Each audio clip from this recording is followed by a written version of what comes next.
All right, good afternoon, everyone, and welcome to your favorite show, Farafina Show, once again. Thanks to all of you for joining us today on CCS Create Media. And today we are going to be discussing culture and education, and then the relationship between those two. And how do people feel about culture and relationship? Or education? Because there are people that think that when you are educated, then you don't need culture anymore. And there are some that think that when you have your culture, then education is not important anymore. And some think that they both go along. So we have this wonderful group of people here that will be telling us today about culture and education and how they can both go together. So Honorable Mamadee Bangali Cisse is the president-elect of the Federation of Liberian Mandingo Associations in the United States of America. He is also the executive director of the second largest immigration group in Minnesota here, that is the Organization of Liberians in Minnesota. And he is a master's degree holder in nonprofit management. So with him in the studio too is Andrea So she is a community member, someone who's involved into pretty much every little thing in this community here. And she is also a mom, so she knows more about those issues too. And Fata Akwe, one of our brilliant sisters in the community, she is the education organizer for African Immigrant Society, right? Services in Minnesota here, and she works on education reform. She studied political science and sociology from the University of Minnesota. So those gentlemen will be here to help me on this topic to make things great to you guys. So welcome to the show, gentlemen. And let me get a shout out to my university since you okay. So how many universities? All right, so I think that was a good one. Yeah, how many universities? And hopefully Andrea does not have something to say about that too. So no, I really don't, because I went to school for nursing, and actually that's not what I want to do. So it's a great thing then. Yeah, glad to have all of you on today. So let's get started. And first of all, like I said, we are talking about culture and education here.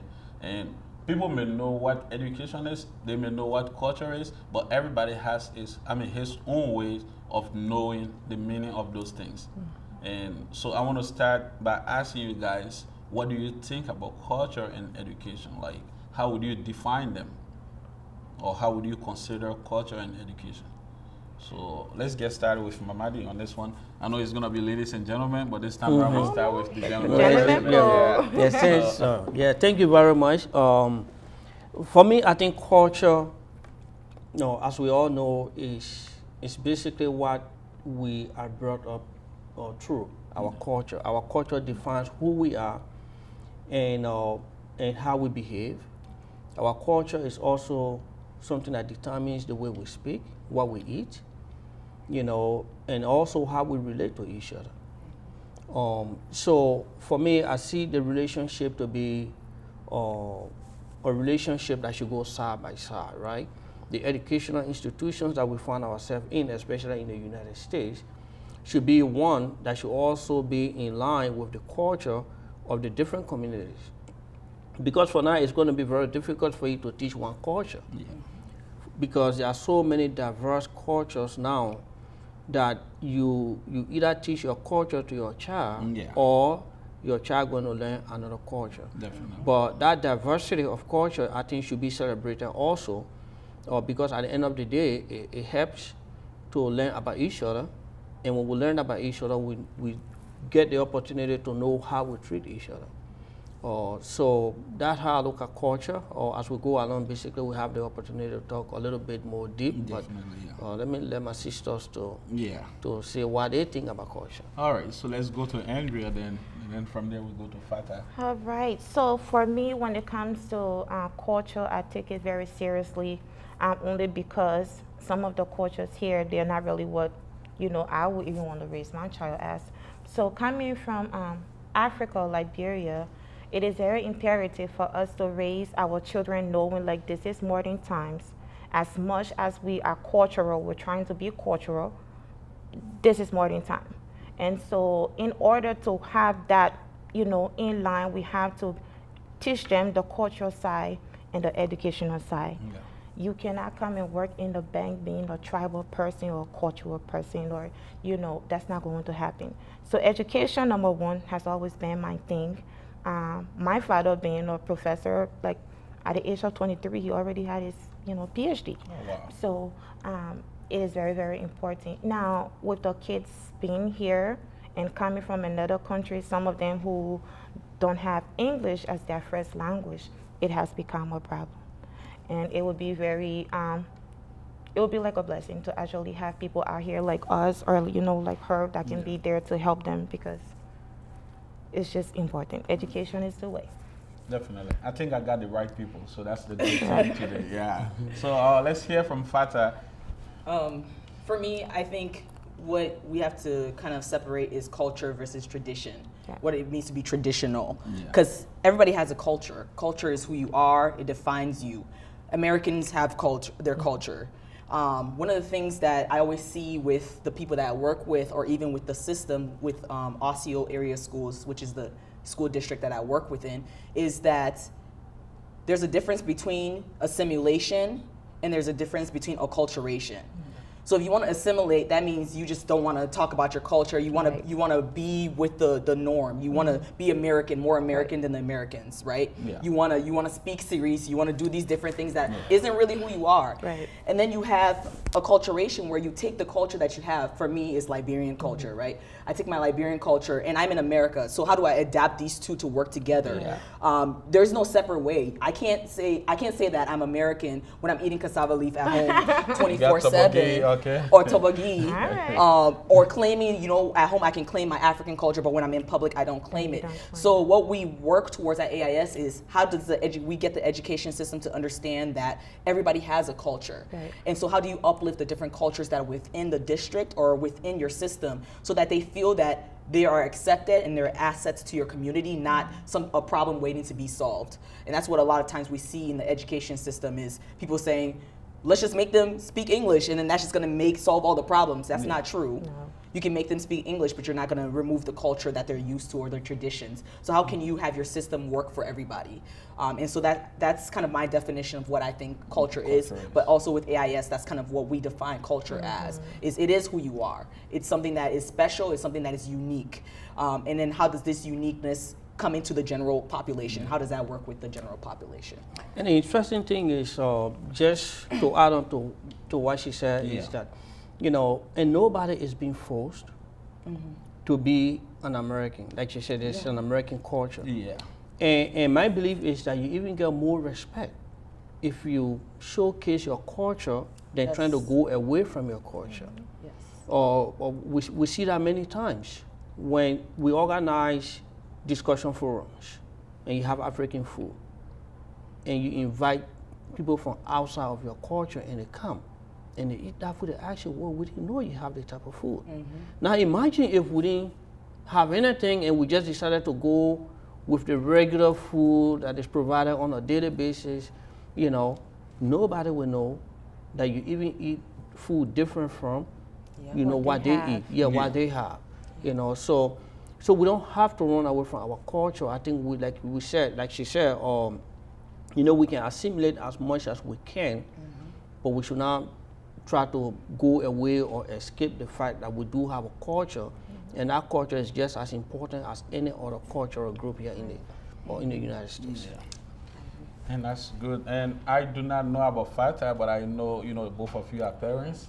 Yeah, so. Yeah, 3. Yeah, and then, you know, you have kids going to school. You probably have brothers and sisters, you know, going to school. You have been in school in this country too. Correct. So then, and pretty much we all came from Africa, Yeah. you know.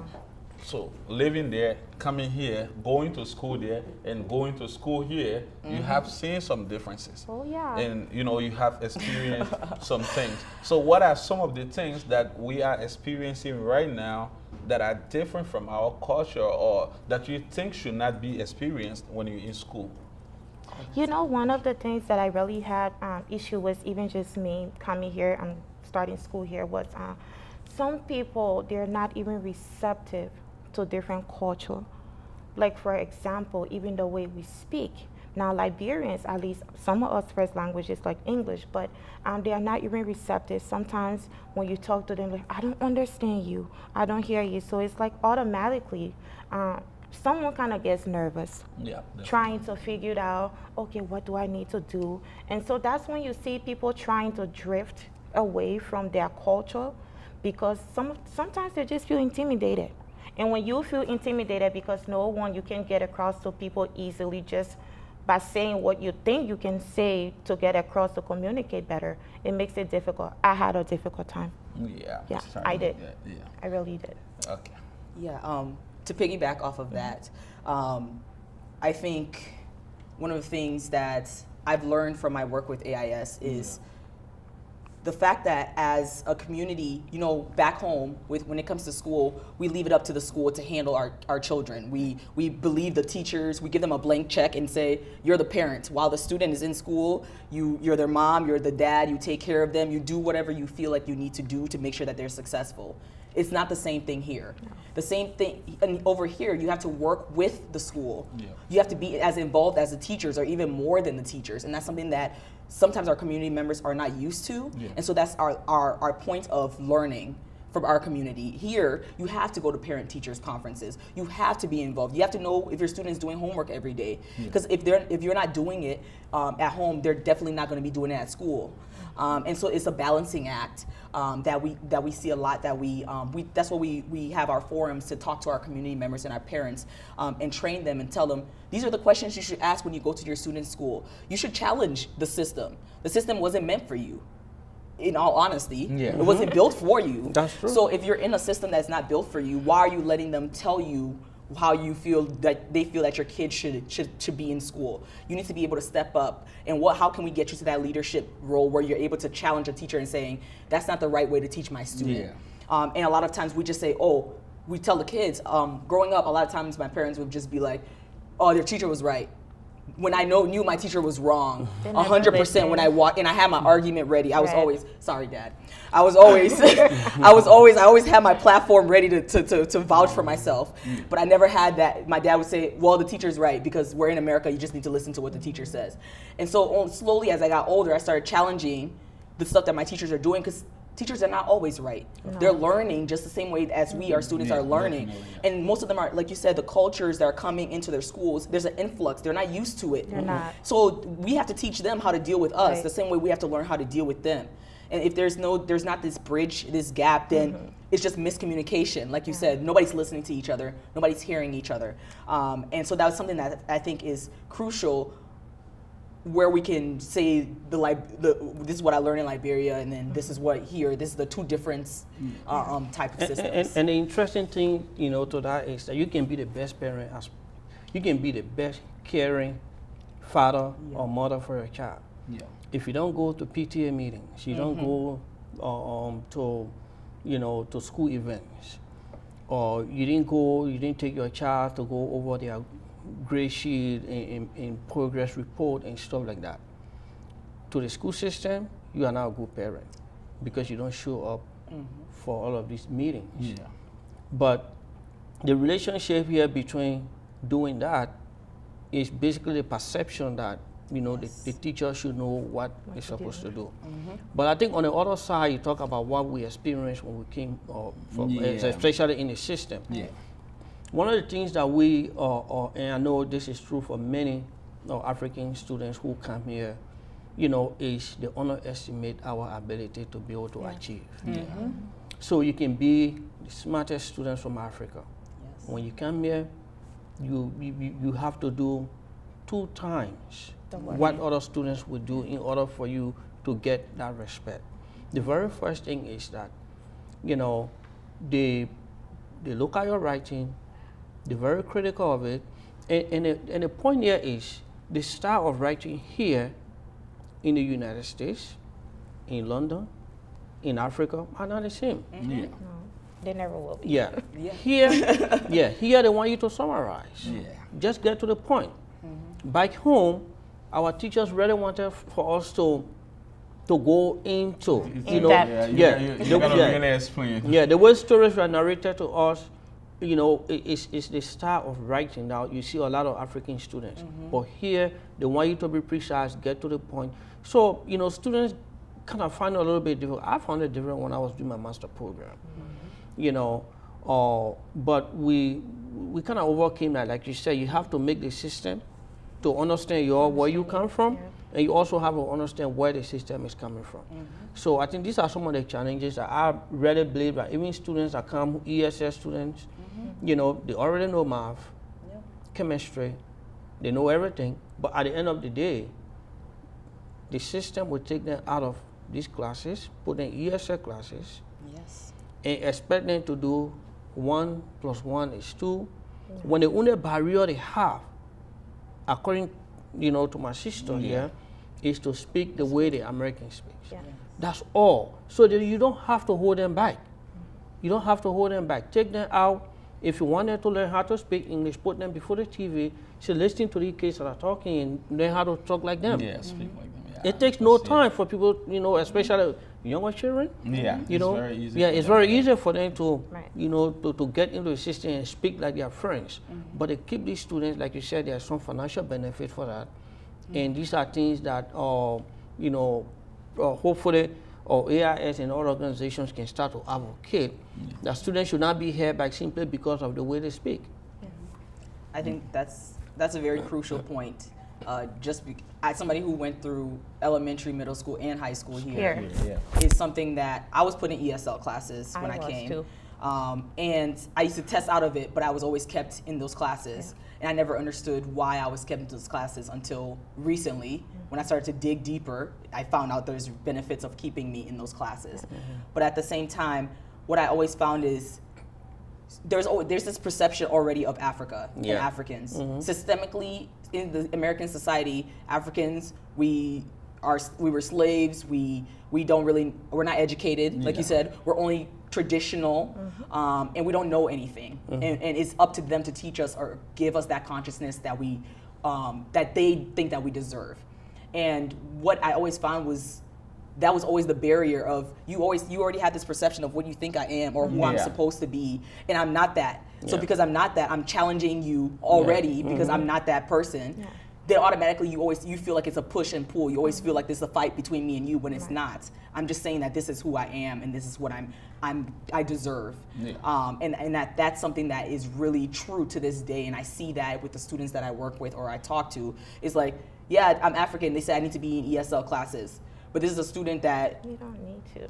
was technically going to college in Liberia and came here and now is in high school and is smarter than everybody in her class, but she can't tell you that because you're not giving her that opportunity to shine or to show herself. Because algebra is the same. No matter where you learn algebra from, it's the same. It's definitely the same. And you know, when they do these things and they put you in a position where now you are kind of questioning what mentally you know you're capable of doing.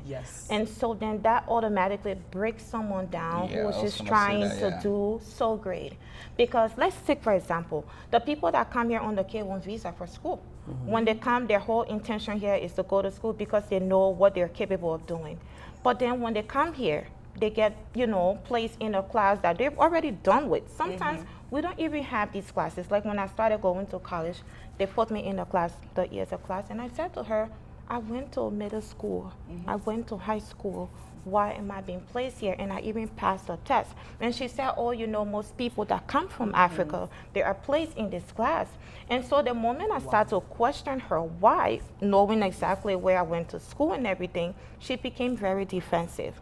And that's when sometimes people just give up. We become, you know, voiceless because there's no one to listen to us. And we have to let them know this is our future. And we are going to stand up and do something. You cannot dictate to someone to spend 2 years doing ESL or something that you think they need to know, and they already know. And it's not only, just so that it's not only, you know, students that come from Africa. As long as your parents came from Africa, even if you were born here, because it happened to me. My daughters, when I went to register them at Weaver Lake or elementary, they gave me the form to complete the ESL form, and I told them they don't need ESL form. The And she home asked me, language yeah, survey. she said, why you they don't need your cell phone? I said, because my daughter speaks just like your daughters. Yeah, so then, yeah. Yeah, I said, they Right. don't need it. They don't need it. They don't Yeah. need an ESL. You say, are you sure? I said, I'm 100% sure.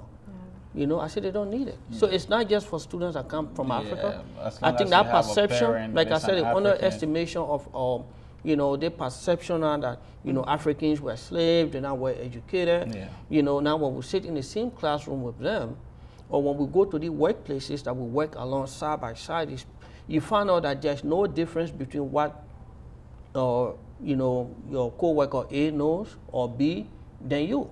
You all work at equal level and do the job. At the end of the day, everybody perform their responsibility to the fullest. Yeah. You know. Yeah, I think, you know, that's one thing that Africans, we ourselves need to work on to. Like, you know, the last time I watched a program from Akon, I think he was in East Africa, I don't remember the country, and he was saying that to the media, like, one thing that African media is suffering Africa is they don't put the good ones out there. Yeah. They always put the bad ones because we try to prove to people how bad the educational system is, but we never show to them how good the system is. So he was like, if you take a look at America, they never show you anything wrong. People talking about people killing people every day, but if you look at Chicago and other places, when they tell you the number of people that die, you wouldn't believe it. But you don't see that, you see the good ones. But for Africa, we always show the bad ones. You see people in the street every day doing protests and other things, but nobody's gonna talk about anything good. I remember running a show yesterday when people were talking about the government of Liberia, and then I asked a couple of them, I'm like, how would you rate the performance of the current administration? And somebody told me 1%. Somebody told me he's gonna give them a solid D. And the other person was like, even the security they have over there today, they are not the one that made us safe. It's something else, is this and that. So nobody gives them credit for anything that they do. Yeah. And now back to, you know, what you said, like talking about letting them know, because we gotta let them know if there is an issue. And you know, I know unlike you, the two of them, they probably running on, you know, doing some other projects in the community, because you work on educational reform, educational organizer for AIS. So there are probably things that you are working on, you know, Yeah, to make definitely. the system better for us, not just for Liberians, but for the entire immigrant communities, you know. So what are some of the things that we are trying to work on right now to make sure we change the system?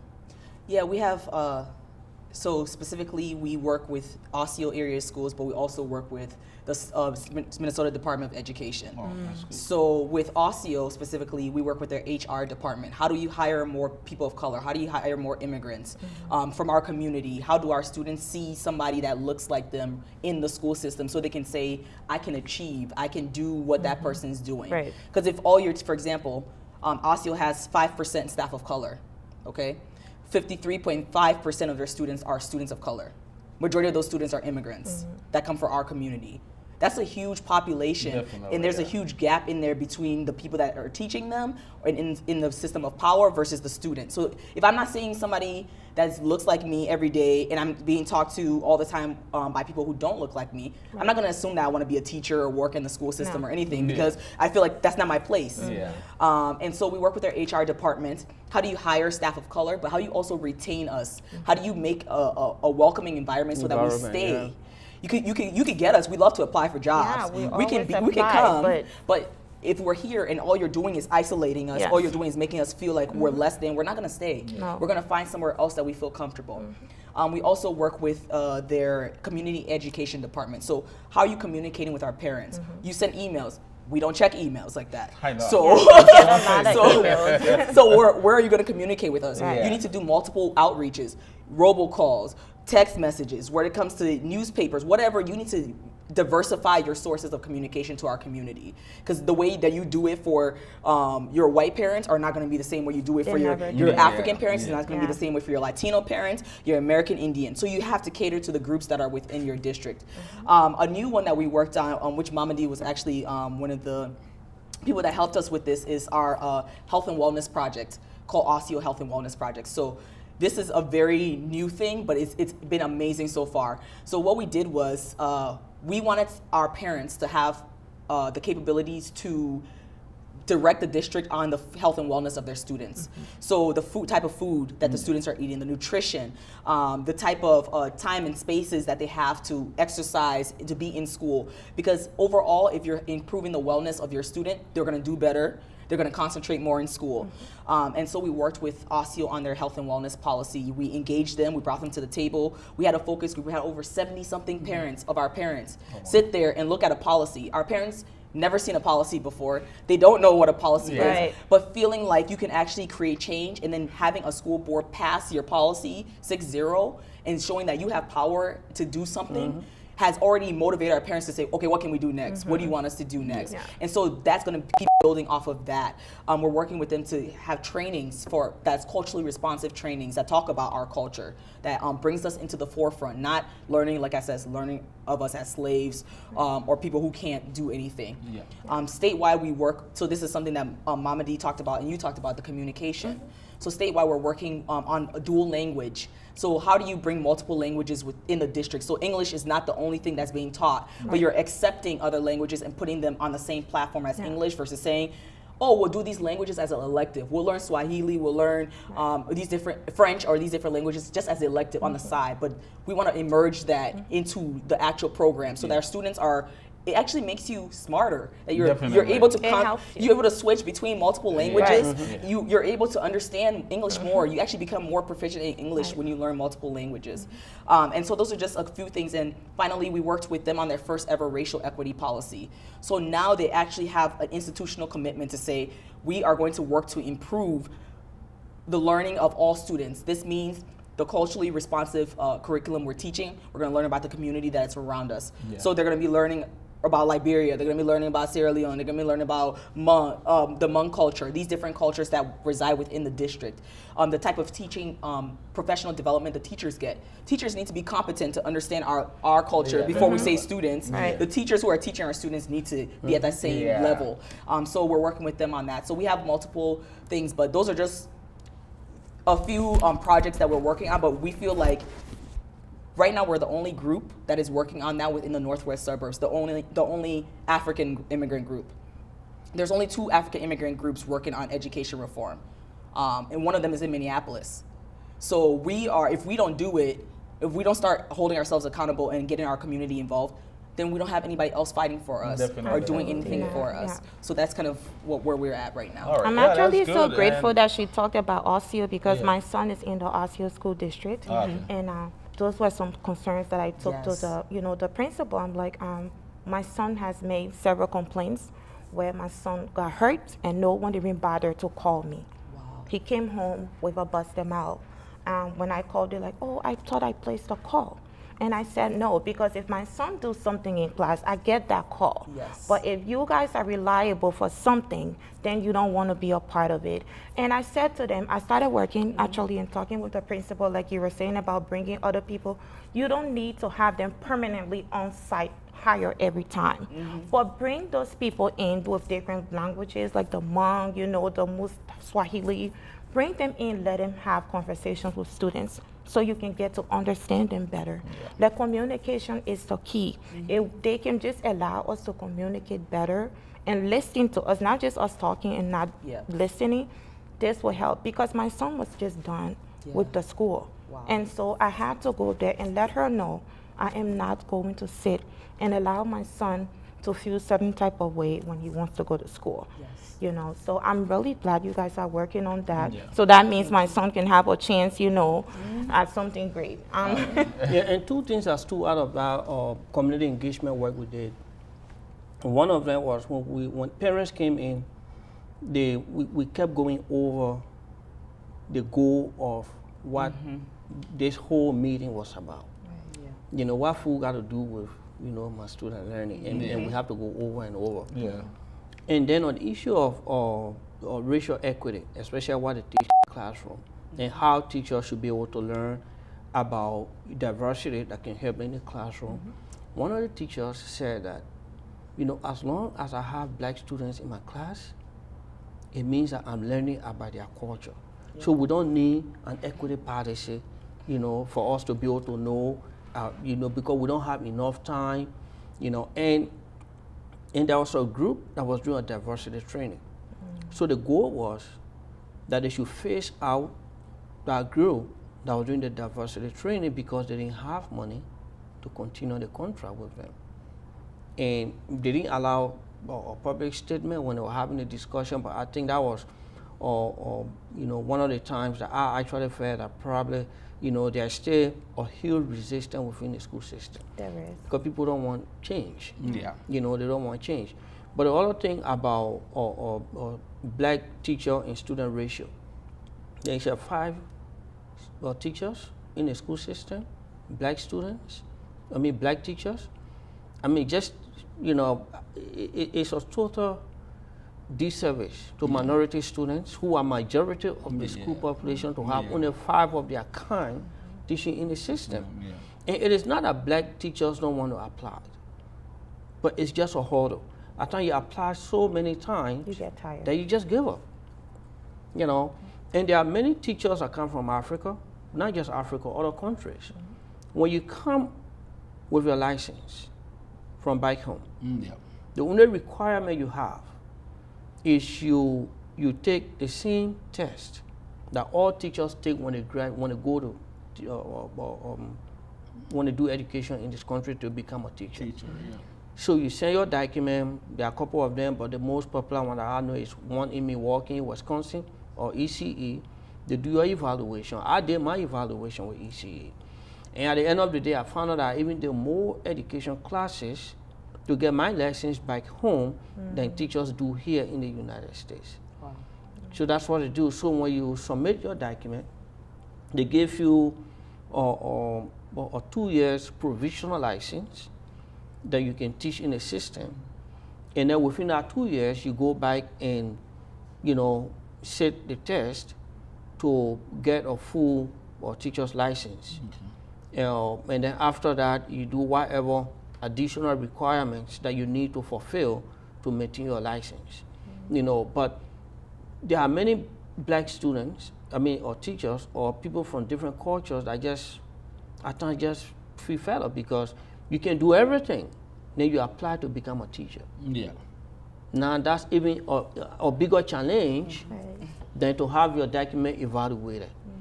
So you find out that you have teachers in our community, people with the education, but they feel that the school system is not where they want to be. You can be in a system now, but then you also have to fight to remain in the system. You also have to fight to remain in the system. So it's a huge challenge, but we can start from somewhere.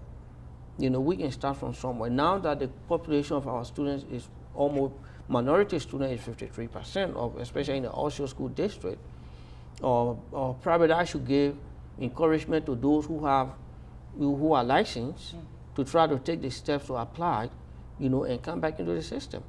I know they used to have a homeschool liaison, that what you talk about regarding, communication with the parents. The Osho School District have a homeschool liaison that work with, parents from cultural community, but at some point, that homeschool liaison opening went away. So I don't know if they still have the cultural, I think they said they replace it with cultural liaison or community liaison, whichever. Equity specialist. Equity specialist, So I don't know what's the difference between the equity specialist and the homeschool liaison, I don't think there is a difference. So, We just do the same. And I don't know if the person doing that work is from the community too. These are some of the things that probably need to be taken care of if they want to have, cultural communities or minority communities to actually be part of the system. And you talk about we got to start from somewhere, so we as parents, brothers and sisters, to all those children in the community, what would you guys recommend though that we start with? Because like you said before, parents, I think you said that, you talk about emails, parents are not good at that because the thing is, not just the parents. Most of us that came from, back home, your parents were not doing stuff like that for you. No. They never used to check on you when it comes to going to school and all of that. They don't even attend the PTA meetings and all of those things. So now you come over here, you still live with that same system. So then emails are sent out for your children. You don't check them. There is a communication you don't even know about. So what are some of the ways that we can recommend to our brothers and sisters, moms and daddies out there, that they can try to follow and then maybe make the system better for themselves too? Because everybody has to start from somewhere. But how can we get started though? Just me being a mom, Yeah. we need to be more involved. If you know your child's school communicates through emails, we should make it at least a duty. Until something is done, we need to go with what they are offering now, which are emails. And sometimes they place those random calls, and then some parents don't even want to listen. They will tell you press 1 to reach this school, you know, like the school of grammar my son is in. But some people don't want. We need to understand that we are not just doing this because we're trying to prove a point, but our children's destiny is involved. So in Africa, our parents, like she said, they never really did much. We have the time now, and we have a lot of resources to help our children. So what you really do as a parent play a huge role in how, you know, they too will perform in school. And sometimes we need to go and just, like for me, I go and I meet with the teacher sometimes one-on-one. I just want to know. We as parents, and don't go into people's office and try to bring that African, you know, drama. Like you're yelling and they're not going to listen to you. We are trying to do this to get a good result. We need to be able to lay a perfect foundation so that everyone can feel respected. The teacher have to feel respected. Our kids have to feel respected, and the parents too needs to feel that way. So it would be better that we as parents, coming from my end, we need to pay attention, because sometimes you go to the teacher and you try to argue, and then they'd be like, oh, but I sent you this email. Well, if you didn't read it, you can't blame them saying they did not try to communicate. Yeah, that was going to be my next question, Yeah. though. Not many of the, I mean, not most of them, but some of the parents do not have access to emails. Like, they don't just know how to work on it. It's not like, you know, they don't want to, but they have no idea. So what would they do then? I know they do have another alternate way of communicating with parents. Or you can choose whether they should receive email or whether they should put the document in your daughter or son's, you know. They send it in my They son's send folder. it, stuff. But the other thing with that too is that parents at times will forget. Yeah. The child will come home. Like, you know, my daughters, when they come home, the first thing I tell them is, you know, take everything from your folder and put it on the table so that I can. So I know what's in there. Yeah, so I can be able to read it. Yeah. And, you know, if they come, do you have homework? But that's me. Other parents may not have the opportunity to be able to do that. There are other parents that have to work 16 hours just in order to keep, you know, something on the table, pay the bills. So these are the parents that probably we are talking about. Yeah. You know, we're talking about parents that may not have the chance. By the time they go to work, their children are staying in bed. When they come back from work, they are staying in bed. So they actually get to see them over the weekend. So these are the parents we're talking about. And that's where community organizing comes in. That's where community organizing comes in. And so what AIS and other organizations are doing, probably these are some of the areas that we need to start, you know, having discussion around. How is communication between the parents and the school system? So I know the school is able to come up with statistics to show, you know, responses that they get from parents, especially and from which community, so that we can be able to work on that and see how we can be able to close that gap, because, you know, it's a huge problem. Okay, so when you talk about, you know, the parents working in this, as a parent, when your child is in school, no matter how busy you are, you have to pay attention, because the organization is there, you know, to help guide us. They are not the ones who are going to sign off on those forms when they come home. Now, let's take, for example, like my son, they put it in their folder. So if you work 16 hours, the teacher requires you to sign off every night on their paper. That's how they know you're looking. So once again, getting the parents involved, because a lot of kids, they just do their homework all by themselves. So we as parents, we are not looking now. If you're a parent who cannot read, we expect them to, and expect us to reach out for help. The organization isn't going to come and try to tell you, you know, what to do. you understand that you have this barrier. You need to be able to reach out, because now you're putting more pressure on your child by you not really knowing what is going on. So what do they do until the organization step in? Yes, I was looking actually considering like a community responsibility. So for instance, there are after school programs that help students to be able to achieve that. Yeah. The parents, when you enroll your child into the after school program, from the after school, there are students that go directly to another program right after school. My son does. Yeah.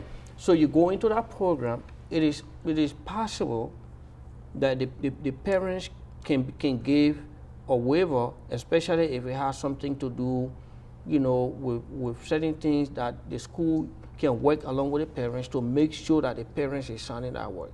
So the goal between the school and the parents now is you, who's running the after school program, to say, okay, I will make sure I will check the bag every day, and somebody will call you to remind you to sign that paperwork.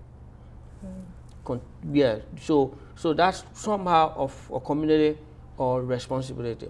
There are people who would never, because basically, even if they read it, they're not going to be able to understand it. I think that's a good point. I think one of the things that we highly stress is the system is already saying that parents are not involved.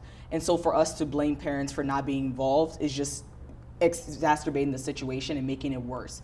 And so what we try to do is through public education, whether we have these forums where we just teach parents how to communicate and call a school to ask for 1, 2, and 3, and 4 about your kid, or how to sign off on a homework, or how to basically get to a point where you feel comfortable to enter a school and actually ask a question. Because a lot of times the barrier is, if I'm not comfortable, for example, if I never went to school, and I'm not comfortable with a school in general, a school building, it's already intimidating to me. So assuming that I'm going to go into this school and vouch for my child, even if I don't work 16 hours, is not possible, because mentally I don't have the consciousness enough to feel like I'm empowered. And so a lot of the times with our group, what we do is we try to empower our parents to show them that you have power. You don't have to be this, like you talked about, the culture and education. Yeah. You do not have to be a PhD holder to ask a simple question about why is my kid getting a D on this test when I saw my kid study for 1, 2, 3, 4. Yeah. And so it's that lack of understanding of what the system is and what it does. But also, I do believe that we have to work together. It's both. Our parents do have to come to the table and say, I'm willing to learn. Yeah. And at the same time, the system has to come to the table and say, I'm willing to understand the community. Because the system right now is at a point where it's like, this has worked for us for 100 and something years, so we don't have to change because you want us to change. And our community, and what I love about school districts is it's local enough where community members can actually shift and change things that are happening. And that's what we're trying to tell our parents. This is not a presidential election. This is not a statewide election. This is within the square mile radius. You actually, 53% of you have the majority. If you want something to change or done, you can actually do it easily. It's power in numbers, and it's power in getting together as a community to say, these are the problems that we understand. For example, in 2013, AIS called it just a community town hall. Over 200 and something parents of our parents showed up, and they said, our kids are getting suspended at a high level, our Black children. So we want to work on that. How do we eliminate that? We see that there's not our teachers of color in these schools, so we want to work on that. How to get our teachers? We see that we want a racial equity policy.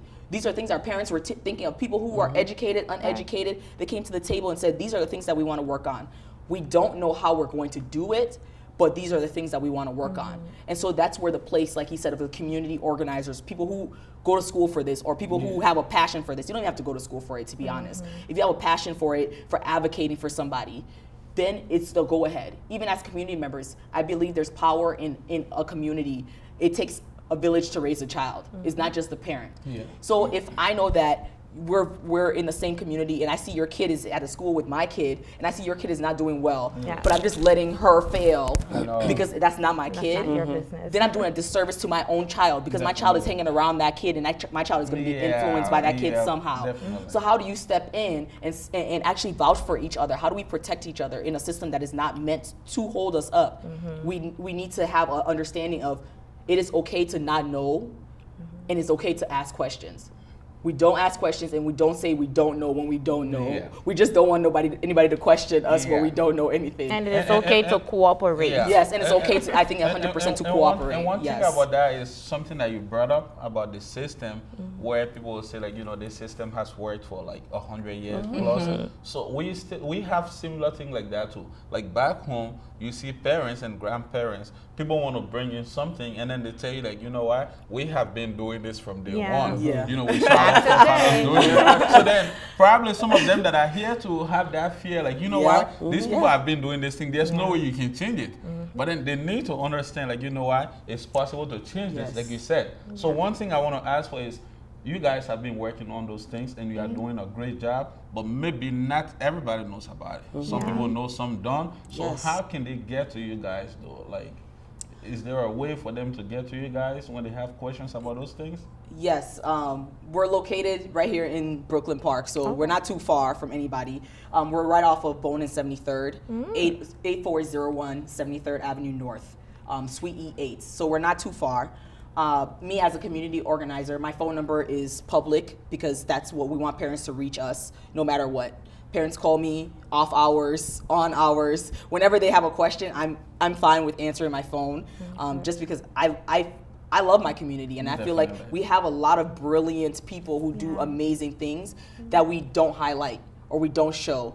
And so my number is 651-206-3795 if they want to call and reach out. We also have a website. But I think one of the great things is if you have a question or if you want to ask for help, Come in. just come in. We don't. We don't. We bite. have an open. We literally have an open door policy to the point where Right. I can be meeting with somebody like a senator, and we will step aside and handle our parents first. Our parents are. My bosses are all parents. Oh, that's a great Okay, thing. Yeah. so that's a whole different ballgame. They tell me what to do Right. on a daily basis. So I can't say that I can let somebody else feel like they're more important than the people that I serve, which is my community and my parents. Right. If you come in and you have a question like, they said my child can't do this, what can I do about it? I will go with you to the school, and that's the thing, we're liaisons too. We can go and speak for you if you want us to. Yeah. If you don't feel comfortable enough, until you get to that level where you do feel comfortable enough to want to speak out. So please reach out. We're in Osceola, but we do statewide, so it's not just in this area. But please reach out, and reach out to other people who you know are in the school system that are doing something. We're one small organization, but there's a lot of amazing people. Mamadee does amazing work, and he knows what we do, and so he can link you to what we do. And I can and even she link them to him. Yes, Yeah. and Andrea can link you to that's them. a nice thing about meeting, Yeah. you know. It's so, just meeting. It's a meeting of the mind. So Yeah. if you know somebody, they know us somehow or some way. Add me on Facebook. Anything, we will get to you somehow. Yeah. So. Yeah, and our parents feel they feel very empowered when it comes to these discussions. They, you know, like you said, they ask so many questions about how they should go about doing certain things. If we give them a platform, I remember one of our discussions, there was a lady, an African lady who, you know, the son kept telling her that, I would tell my teacher and stuff like that, and, she said, you know what, I'm going to go with you right in front of your teacher and tell your teacher that when you come to school, you're in America. When you come back home, You're in Africa. you're in Africa. So Take it. Yeah, because their perception is that, you can discipline your child. Yeah. Yeah. And in the African culture, definitely we can discipline our children in a way that is more appropriate. And in as much as the American system that was set up pretends that they don't discipline their children, that's totally false. Yes. They do. They do. do. Yeah. They really do. You know, Yes, they do. One of the difference is They change the language to fit what they do. They call it spanking, Yeah. you know. And then for us, they say you abuse the child, Yeah. right? So, and she was very open in our discussion. She said she's saying that if anybody want to go, you can go, you know. But that also at times takes away the power from those who may not know, you know. At certain age, our students will threaten the parents that if you do this, I will go tell my teacher, and the teacher will tell the sister, you know, and then you find out that the authority is going away. But, you know, like you said, we do have a responsibility in our community, regardless of where the parent is. I think we do have that responsibility, and hopefully we can continue to do the work, you know, to keep our community members informed about some of the rights they have in the district and what are some of the steps they need to take. We also want to encourage, you know, or probably our community members, to those who are qualified to, you know, to apply within the district. Please. Yeah, please do so. do. Yeah. Right now we have probably one of the best opportunities to be able to do that. Apply within the district. You have the opportunity to be able to do so. We have the best opportunity today to have minority, you know, members of our community to work in the school district, because we have advocated for policies for equity, but equity is not going to be implemented if you don't have those who look like the students you are advocating for to help that process to go through. So that appeal is out there, or I think the district listening to us, the board members, the teachers, the principal, the superintendent, they all have been part of this discussion. They are very much aware of the challenge now they have to try to diversify the employment within the district. So there's a very good opportunity. I think community members should be able to take, you know, charge of that and be able to go out and apply. And one thing is that people coming together for the meeting shouldn't just be it. Yeah. We need to follow through, Yes. because you can show up for one meeting, but that is not going to, you know, pass the policy. We need to follow through. We need to stay in connections with those, you know, who are here to help us, you know, implement these policies. This is not going to happen overnight, so we need to be consistent, and we just need to follow through and cooperate. If someone isn't picking up something today, someone else should be. And like the parents too. Once again, we play such a huge role. Yeah. You talk about abuse, and sometimes too that kind of puts a barrier. And so all of those things we need to come together. In order for people to help us, we need to follow through. We need to cooperate, and we need to work on our end. Because when the child too isn't mentally stable because of the whole cultural thing too at home, they're not going to go to school being focused, trying to learn. They're going to constantly think, you know, if I don't do this, when I get home, I am going to get beat. When you do that, no one learns like that. So the parents, follow through. One meeting will not cut it. Follow through with the help. It doesn't matter if you can read. There are people out here to help you, help your children get to where you did not get. So make it your duty and reach out for help. One meeting, don't do it. Yep, definitely. Let's follow through. Like you guys said, it is okay to ask. Yeah. So do not worry when you have questions to ask. Always, you know, ask, and you may get someone to answer your questions though. But if you try to kind of be afraid, like I watched a video, you know, going back to what you said about the child abuse. So there was a video on Facebook that I watched the last time. So this boy, he was beaten by his mom. And then he took the phone and called the police. Yeah, he called the police came over, and the policeman asked him, like, what is going on? He said, oh, my mom is abusing me. So then they called the mom to come out, and she was very much afraid. So, and the officer was like, no, come this way. She came out, the officer asked her, what did you do to this child? And she was kind of scared. She's like, oh yeah, you know, he hasn't been going to school. Sometimes he goes to school, but then he does not just go straight to school. You know, he goes around, do all kinds of things. So, and they asked her, like, what did you use to beat him? Oh, I just used a belt. There you go. Did you use any other thing to beat him? No. Did he hurt him? No. And then he asked her to bring the belt. She brought the belt. And then he gave her the belt and told the boy to come back, And being asked her to beat him one more time. And she was scared. She did not want to go to the office. No. Go ahead, you gotta Yes. do this. And then after that, he called the boy and told him, like, hey, listen to me. The next time you call me for something like this, I'm not gonna let your mom beat you. I will beat you and take you to jail. Yeah. We don't call this child abuse. This is Yeah. a child discipline This is right discipline. here. So this is not child abuse. So next time you try this, and right after that he told him, you know what, get back in. I don't want to hear you anymore again. And he was running. He was afraid. So I think those are things that we need. Like, you know, people need to speak out. You need to come to understand that you have rights and, you know, you have responsibilities and stuff. So if you do not know, go ahead and ask somebody, Ask. you know, and they will let Please. you know, because you don't just sit home and be Yeah. intimidated like, oh, Yeah. if I do this, you know, my child is going to call the police. Yeah, so. Yeah, I think you all said exactly, we're all in line with exactly the same thing. And one thing I just want to bring light to is we should also acknowledge the student, the child that is going through this education system. Yeah. Because for me personally, you battle with your identity. It's a struggle on a regular, until probably I was in college. That's the first time I started to actually accept myself. Yeah, relax. And actually just be like, this is me, you can't change it. Like, you have kids who are going to school who were born in Liberia or who were born in Nigeria who are saying that they're not African. Yeah. Like, who are not claiming. I have my cousin who he's 15. He said he's not going back to Africa. Yeah, my son says that too.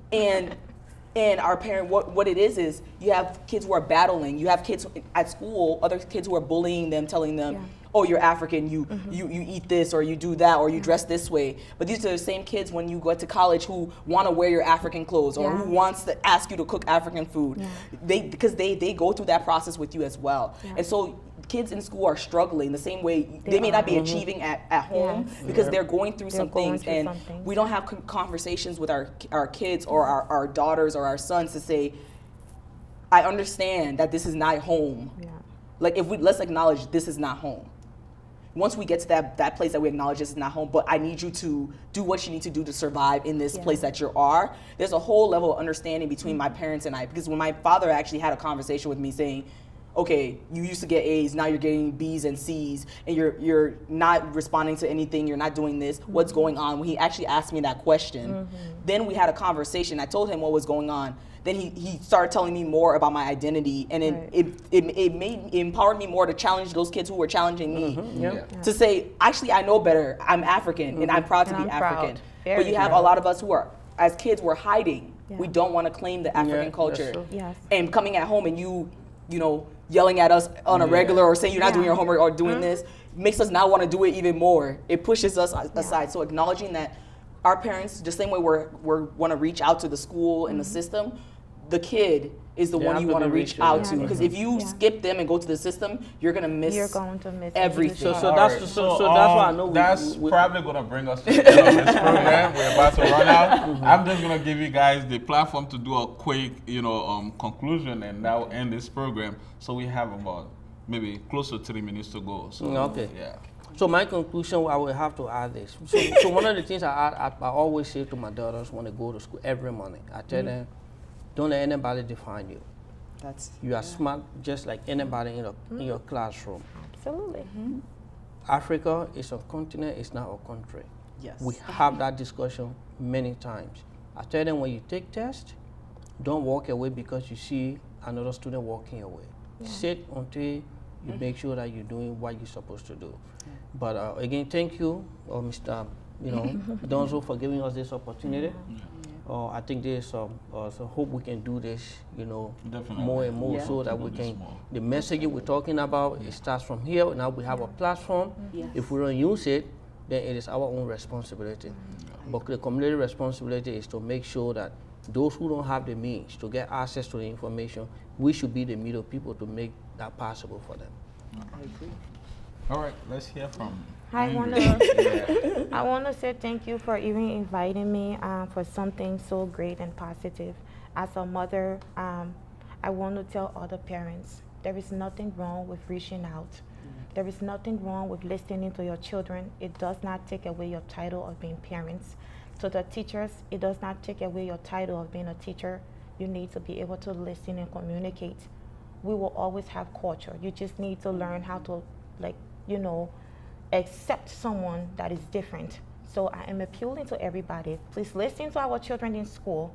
We can all work together and make this, you know, a very loving and, and caring system for our kids. But yeah, let us work together, please. All right, Fata. So No, I just want to say thank you for having us on the show. Community members, we are all, you're experts on your lives. Nobody's expert for you. If you keep that and uphold that, you will always be your own voice. And like he said, nobody defines you. Everybody is unique. So AIS, we're here. We're a voice for you in the community. Please rely on us. Please ask us for questions, resources, or anything like that. all right, thank you guys so much for watching, and thanks Thank you so guys much too for for being having here us. today. It's a pleasure. Yeah, hopefully we can have you guys back on next time. So Yeah. if you are watching us, thank you, and more program to follow. So Thank always you. tune in to Thank see. you. Yeah, thank you. All right, yep, that's the end. I am so glad.